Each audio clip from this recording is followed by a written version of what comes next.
let's get into it. Number one is a guy who was formerly my guy, Khalil Shakir. Last year he was.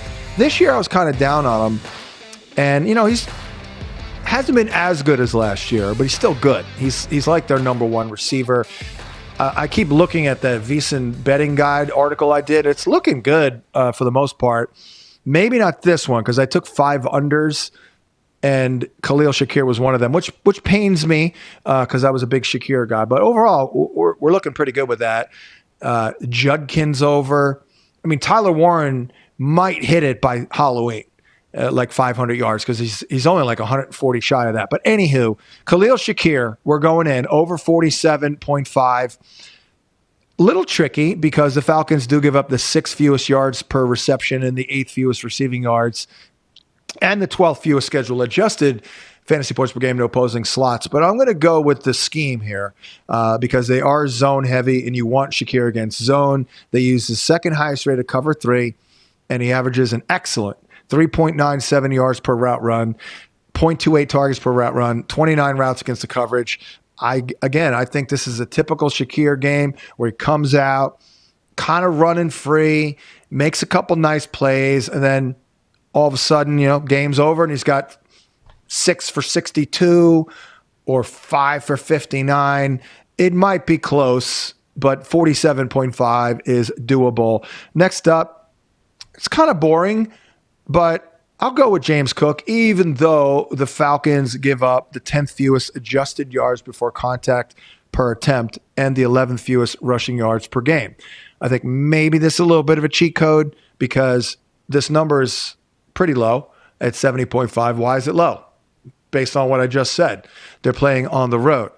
However, they give up the 5th most schedule adjusted fantasy points per game to running backs in the running game only, which is Cook's deal, obviously running it more than catching it, although he's catching it a little bit more this year. And in their 4 wins, he's got 18.7 carries for 100 yards on average. Do you think they're going to win? They're 3.5-point road favorites. So the only loss, he had 49 yards rushing, by the way. So he kind of is their closer, their grinder, and he's kind of matchup proof because this O-line, I don't think people talk about their cohesion is incredible. I think they have one guy out, but they've had their core starters for a number of years and they block it up extremely well. And he's very comfortable with those dudes in that blocking scheme. So he's going to get the ball. They're not giving a ball to Ray Davis or Ty Johnson. So I think this is pretty good, over 70.5.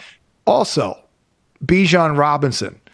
We'll go over the rushing and receiving because you just never know about Tyler Algier. The Bills have been quite bad against the run. They give up the 3rd most adjusted yards before contact, as we've outlined, the 9th most rushing yards per game. They do give up the 3rd fewest receiving yards per game, but just in case, because Bijan has been a great receiving back this year, by the way, he's averaging 4.5 receptions for 67.5. So just in case they look at him as a glorified slot receiver with Darnell Mooney out, I'll go with the total yards. Hey, he could get this on the ground, 110.5 because of the good matchup, no doubt about it. Falcons do rank 31st in pass rate over expectation, so they do run the ball quite a bit.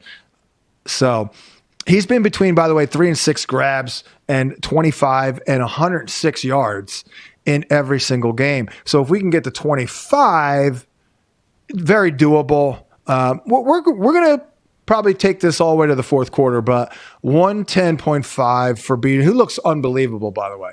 He looks phenomenal this year. Next up, yes, we are, in fact, looking to double dip, basically.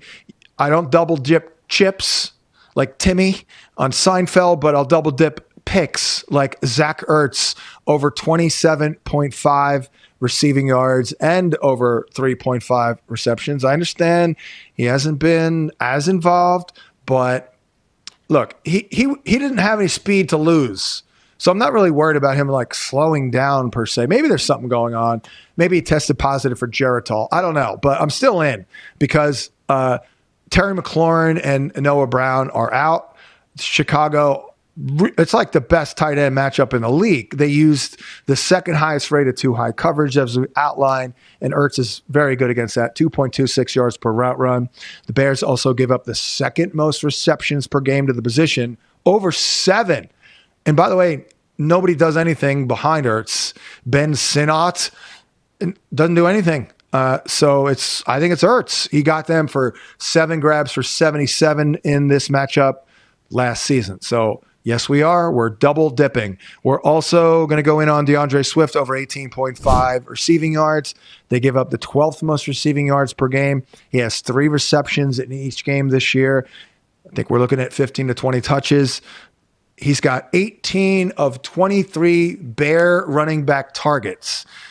Manungai has got a few, but that's it. It's pretty much the DeAndre Swift show. He was the only running back for the Bears with a target last week, and he caught 4 for 22. He had 6 targets. And then Caleb Williams, over 25.5.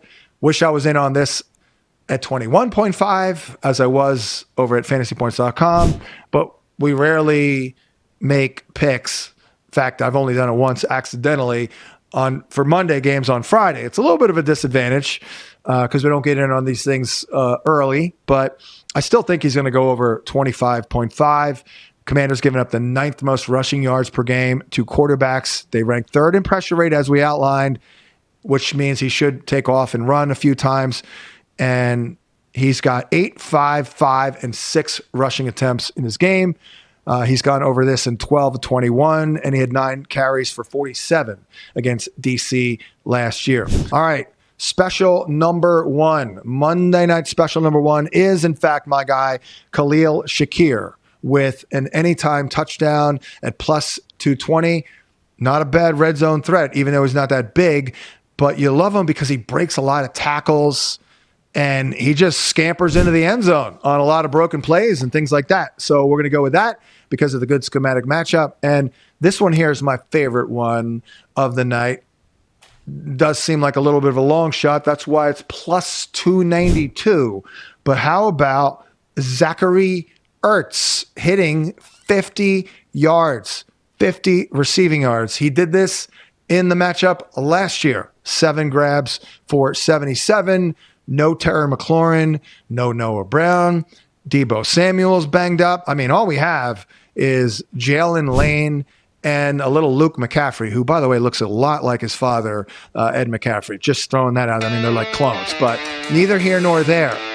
We're going to go with the Ertz one at 50 or more at plus 292. And, of course, the anytime touchdown for Khalil Shakir at plus 220. That's all I have.